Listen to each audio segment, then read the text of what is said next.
Being on an emotional or trauma healing journey can feel insurmountable at times. You can feel like you take some steps forward and then you take a bunch of steps back. You can question whether or not you're really capable of healing, or maybe you're too damaged to heal. And you wonder that in part because it's hard to really grasp what healing looks like. So if you can relate to any of that, then this video is for you. Thank you for being here. If you're new, make sure to click subscribe and click the bell for notifications. So I remember I didn't even know that healing was possible. So I wasn't really on a healing journey necessarily, but I remember those feelings of how can things really change? You have the days when you feel like you're doing better, and then something happens and it feels like it just sucks you back in, and you're never going to be able to get to a point where that doesn't happen. So today I actually want to share a little bit of a personal story with you and kind of share some pieces of it to hopefully help you really get a good sense of your own healing process and what it really looks like to heal.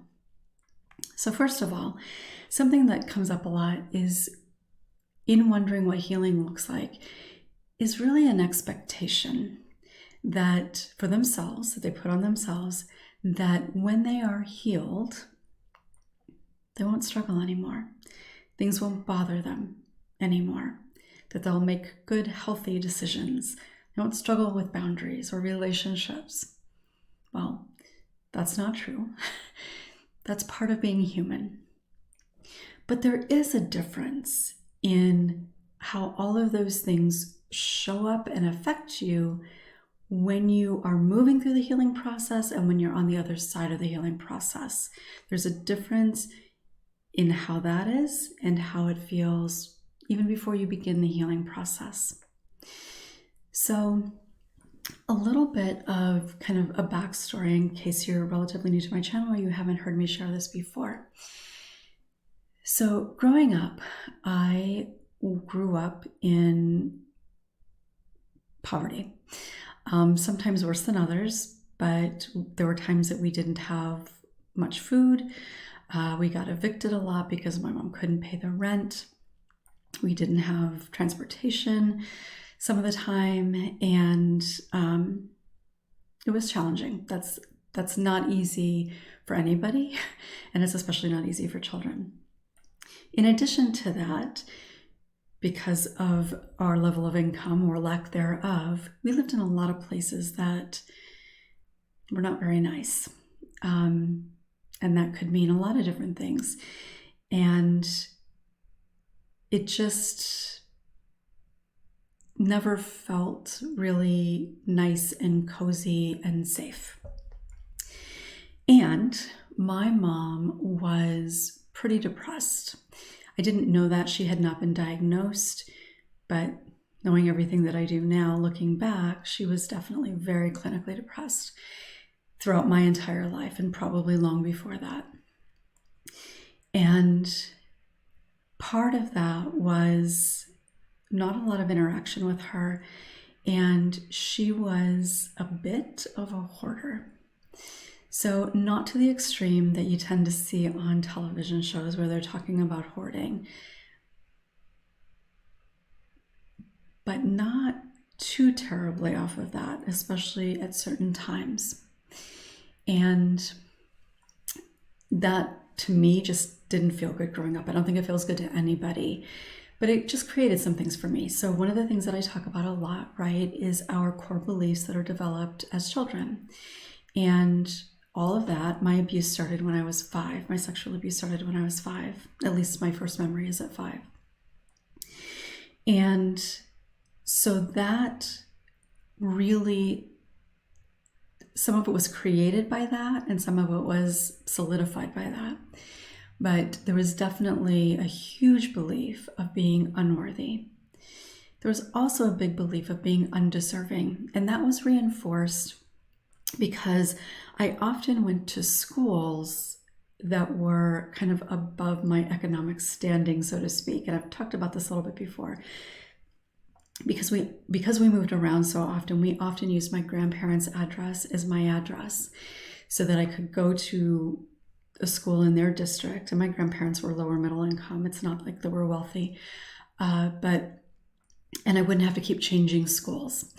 So the students that I went to school with, generally speaking, had more than I did. And so that really reinforced being undeserving. And I'm not going to get into a whole lot of that, but I just want to give you a little bit of context as I go forward.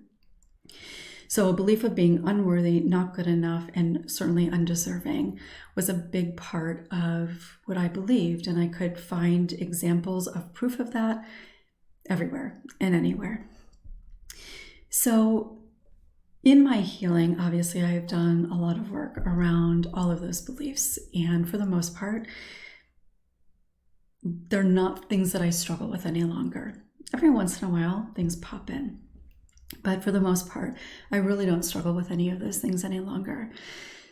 So I'm sharing something with you that is just an example of how vulnerability can play into how things continue to affect us, even when we're on the other side of healing, but especially we're in the process of healing. And kind of what it looks like when you have done some healing, how the experience is very different. So some of you may be able to relate to this, and some of you maybe not. And while this experience is very specific, it really can be, I think, kind of translated into a lot of different types of experiences. So one of the things that has continued to kind of show up for me throughout the years in my adult life has been my living environment and the impact that that has on kind of how I can feel about myself, at least in moments. And so in our early relationship, my relationship with my husband, we didn't have any money either. And we're certainly not wealthy now, but we definitely didn't have money then. And so we've lived in places definitely better than what I lived in growing up for the most part with my mom. But we've lived in some places that weren't the greatest and had things that continually need fixing. And even after we bought our first home, it was a new build. And as I was picking things out, we kind of came in at a later stage, so I didn't have the ability to choose a lot of things. But I don't think my husband said this to me, but for some reason I had in my mind resale value. So everything that I chose was based on, well, will somebody else like it? And I didn't really connect why that was at the time. But so even starting there, and that was in late 90s, I think. And so going on, so at that point we had nice homes and there was nothing wrong with them or anything like that, except little things here or there. And so fast forward, here we are in this home. We bought this home in the end of 2017. And this is an older home. This is the oldest home that we've purchased. And it needed some updating. And our other two homes that we bought were new builds. So whole new experience. And I made my husband promise me that as soon as we bought it, we could renovate the bathroom and take down a stone wall near the fireplace or around the fireplace. And so we bought the house, we moved in, and then started looking at changing those things. So anybody who's lived through any sort of renovation, you know that it's a mess and stressful, right? So the fact that it was a mess really bothered me, felt kind of familiar to growing up. And while we didn't have renovations when I was growing up. There was still a mess, dusty, it feels dirty. Like things will never be clean. There's always going to be some sort of mess. So that has kind of created a little bit of a kind of a beginning experience almost with this house. And here we are, it's 2022, so we are nearly 5 years later from moving in, and it's still not complete. My windows in my living room still do not have trim because my husband wants to take them out and put in a big picture window. Well, that hasn't happened, and he doesn't want to put up the trim until, well, because he doesn't want to put up the trim, he just wants a new window. And it bothers me. Some days I don't even notice it. Some days it bothers me, and some days it actually creates stress for me. And the stress is because I'm making a connection in the fact that the windows are still not done and what that means about what I'm deserving of. And of course, it means nothing about what I'm deserving of. But in that moment when it feels undone and it feels like I'm living in a construction zone, and it's not literally like a construction zone, but it feels like that when it's undone. And so fast forward again, we finally got things done enough, and we're in a place where we thought, okay, let's go ahead and refurnish our living room, because our furniture was fairly old, and we bought it when we first moved back to Arizona. We were needing something very quick, so we bought we bought some cheap furniture that was kind of for now. Well, it ended up being quite a bit longer than just for now. So anyway, we looked, I searched, I did a lot of research, I spent tons of time on picking some new furniture, and not tons of new furniture. A sofa, a couple of chairs, and a rug really are the primary things that I purchased. So ordered it, and with COVID, long waits. Well, the rug actually came in a little bit early. But one of the things about how my way of thinking was developed as a young person is very all or nothing terms. Not in everything, but there are some things that I can be very all or nothing. It's either perfect or it's a failure. It's either I have time to do the entire room, like deep clean the entire room, or I don't have time to do that. Nope, I'm not going to do it at all. Right? I can be like that at times. So got the rug, but I didn't want to put it down in the living room until I had the furniture. I didn't want the old furniture on the new rug. So I know some people might think that's a little weird. My husband thinks it's a little weird, but it's not really quite that strange. Anyway, we ended up putting the rug in the bedroom.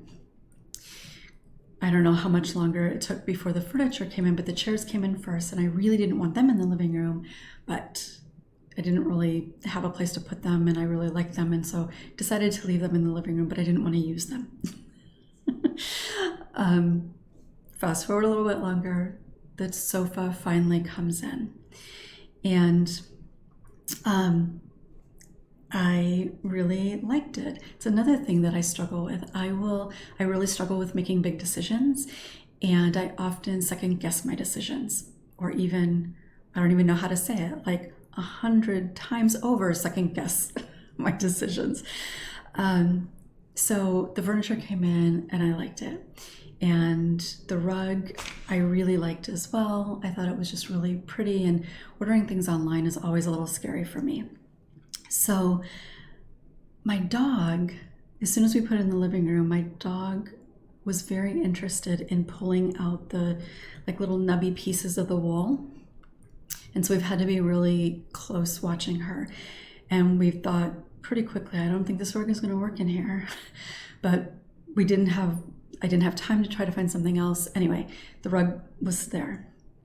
Well, I don't know how long ago it's been now. A month ago, maybe, or so, a little over. We weren't paying close enough attention to her. We were both working, focused on something, and she put a hole and my wool rug. So here's how healing shows up. Here's how struggle, even when you're on the other side of healing, shows up, how those core beliefs pop back in. So the rug has a hole in it. And I was pretty upset. I was angry, more really annoyed and irritated, I guess is probably a better way to describe that. And immediately what went through my mind is, I knew it. Why did I even bother? Now, consciously, I was aware that those things went through my mind. I was aware of that. And I was feeling that frustration. Pretty quickly, I was able to think, okay, we've been talking about getting this rug out of here anyway. I'm going to be putting it in the bedroom, under the bed. I can just turn it so that that hole is under the bed and nobody will see it. And I actually liked the way it looked in my bedroom, so I was okay with putting it in there. So pretty quickly, I was able to move through that experience. But in reality, those thoughts that I had initially came from, what were you thinking? Was really about, what the hell were you thinking? You know better. You don't deserve that. Of course something's going to happen to it. You don't deserve to have nice things. That's my thinking. That's my old way of reinforcing that I'm not deserving of something that I want, something that I like, or something that I just enjoy even. And so then I think it was really just a couple of days later, a few days later, I'm not sure, but within the same week,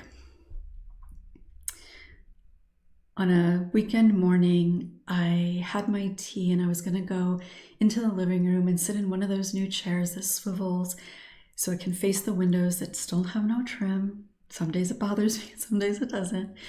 But there's a beautiful view beyond those windows. And so I had my tea, I was setting it on the table next to the chair, and I glance over and I notice a wine glass tipped over on the table by the sofa. It's actually one of those like C tables that goes over the sofa or over a chair. And I looked, and there were spots on the cushion, and there was a puddle of red wine. Whew. Immediately, I went over there and I saw it, and I felt this sense of shock and overwhelm, and this sense of dread, almost like this really defeated experience, like deflated, really, I think is a good way to describe it. And my annoyance, all of that came up as anger, because anger, right, is almost always secondary to hurt or fear. And in that moment, I wasn't thinking about any of that. I was angry. I was angry at my husband because actually the night before I said, hey, your glass is still sitting there. And he didn't pick it up. So immediately I blamed him. And so I was feeling this anger, and I was trying to figure out how to get this cleaned up. And I was thinking, the sofa that we had maybe a month at that point, maybe a month, was ruined. That puddle of wine was right in the center, basically, of the cushion. And again, those thoughts going through my mind, and I even said it out loud. Something along the lines of, here it is. Here it is. So even in that moment, it even actually made me think about how just shortly before that, I was able to get myself through the rug and not be too upset about it. And then this, in that moment, it was like, who the hell do you think you are, getting over that rug so quickly? Here's something you're not going to get over so quickly. And of course, not necessarily consciously sitting with all of those thoughts happening, but that's what's going on, and that's why it's so impactful. because I thought that there was going to be a huge stain on this rug and there was going, or on this sofa cushion, and there was going to be no hiding that, right? It couldn't just go under something. It was like literally in the center of the cushion from front to back. And it was really challenging. And the anger that I felt towards him, I mean, I had a right to be annoyed or whatever, right? But that anger felt as intense as it did because what I was really feeling in that moment was the pain and the fear of the evidence that I really can't ever expect to have anything nice or new or a nice space that's mine. And again, of course, it doesn't mean any of that, right? But that's the power of our core beliefs. That's the power that they hold in our lives when we're feeling vulnerable and things aren't going the way that we want them to. And especially if things are really, really difficult. That is the power of those core beliefs. And it's why it's a practice over and over again. So I got it cleaned up as best as I could. My husband tried cleaning it up as well. We did some research on ways to clean it, and I couldn't believe it. And it's a leather sofa.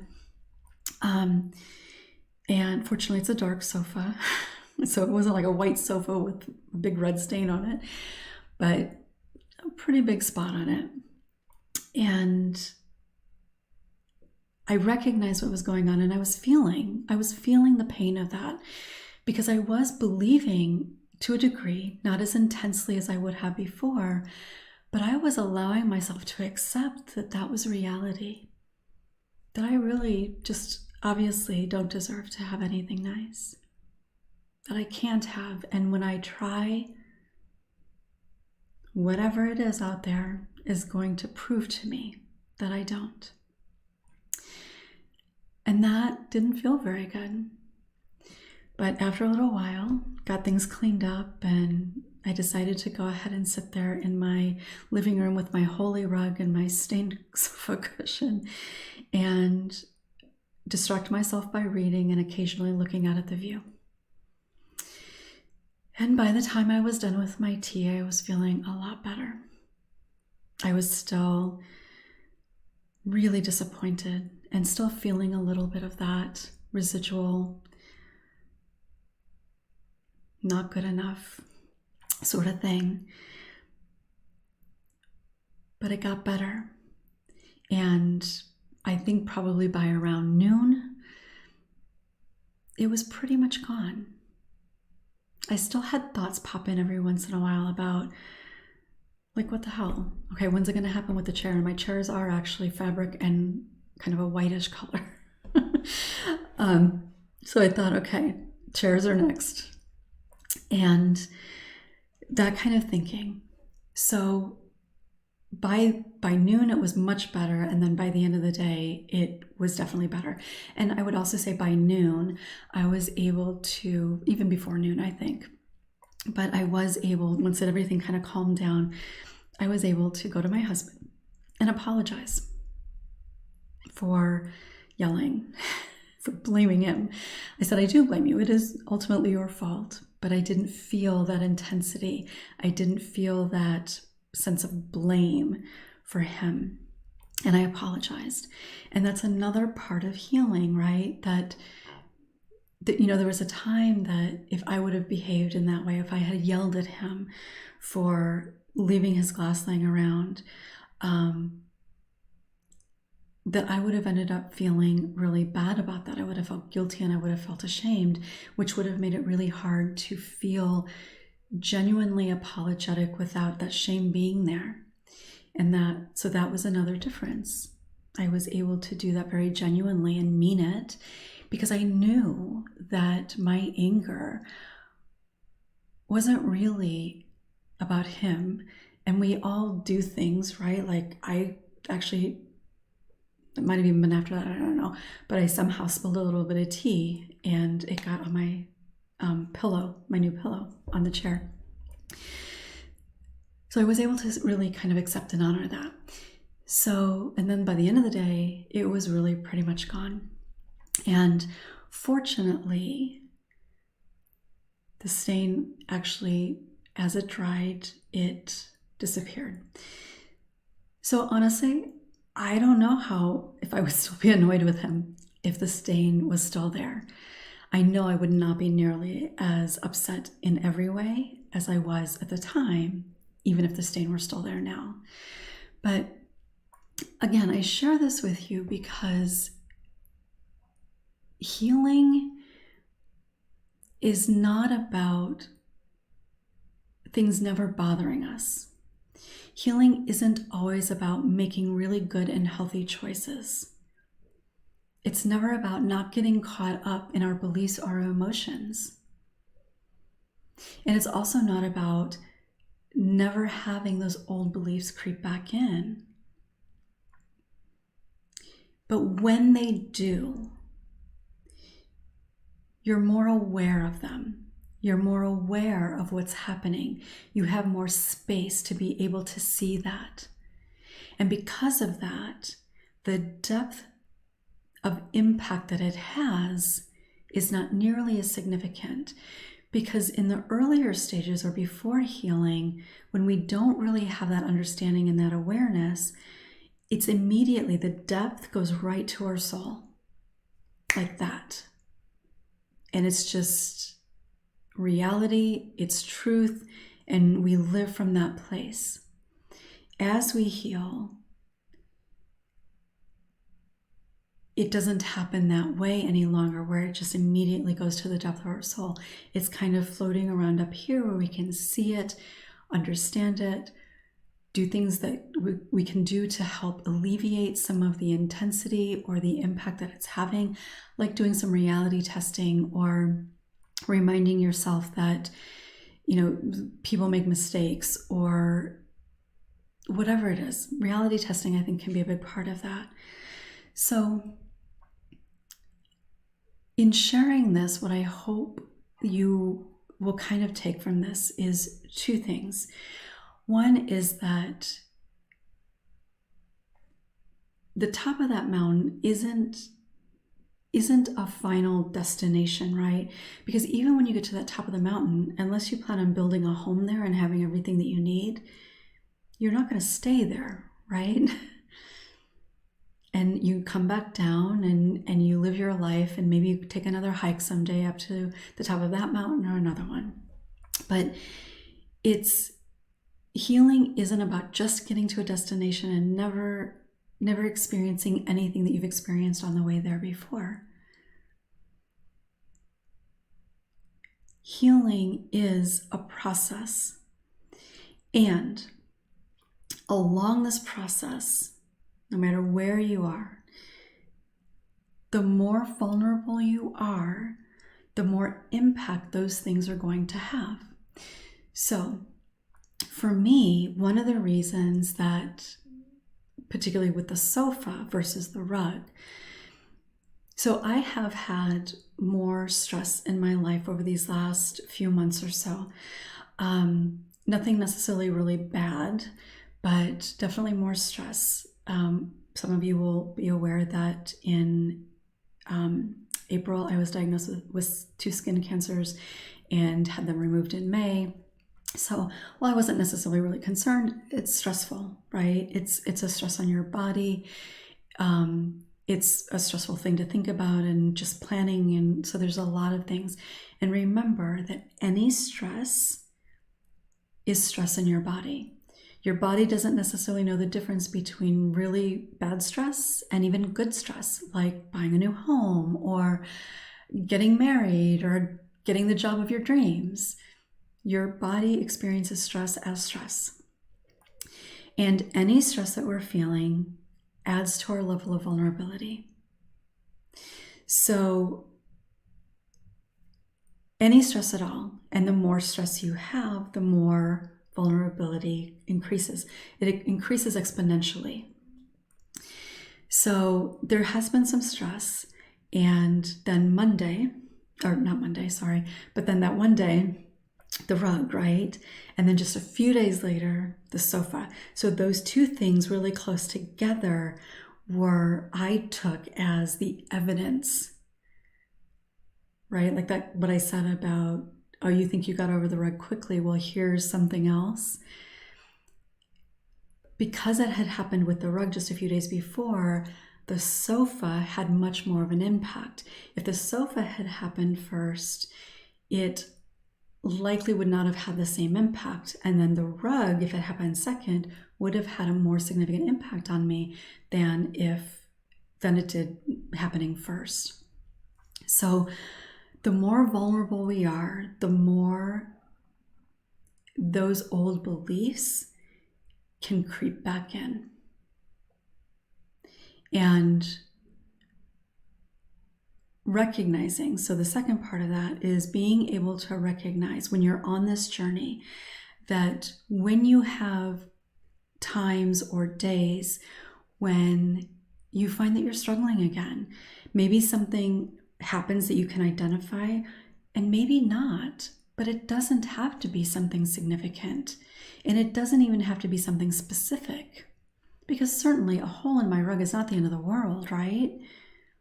Like I said, I could put it under my bed. It's not that big of a deal.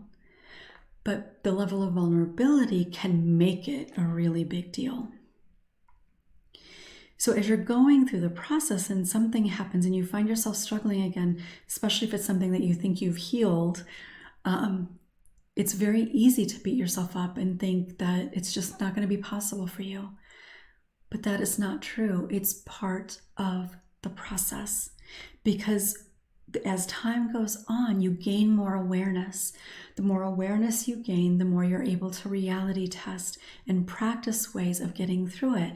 Notice I said when it was done, I decided to drink my tea and read, to distract myself, to do the thing that I had set out to enjoy on the weekend morning. There was a time I wouldn't have done that. I would have felt, like I said, completely deflated. I probably would have dumped out the tea, and I don't know what I would have done, but probably not what I ended up doing.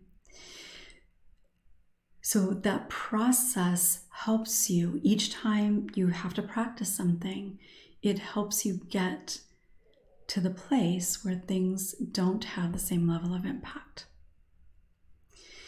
So I would love to hear from you. Anything that you noticed coming up as I shared my experience, was there anything that you thought about that you can kind of relate to in your own way, where you see or recognize those thoughts coming back in? Leave your thoughts, questions, reactions, comments, whatever, in the comments below. And if you do have a question, make sure to send it, question unrelated necessarily to this video, send it to Q&A@courageousjourneys.com. Thanks so much for watching. If you haven't done so, make sure to subscribe and click the bell for notifications, and make sure to give it a thumbs up if you found it helpful. I'll look forward to seeing you next time.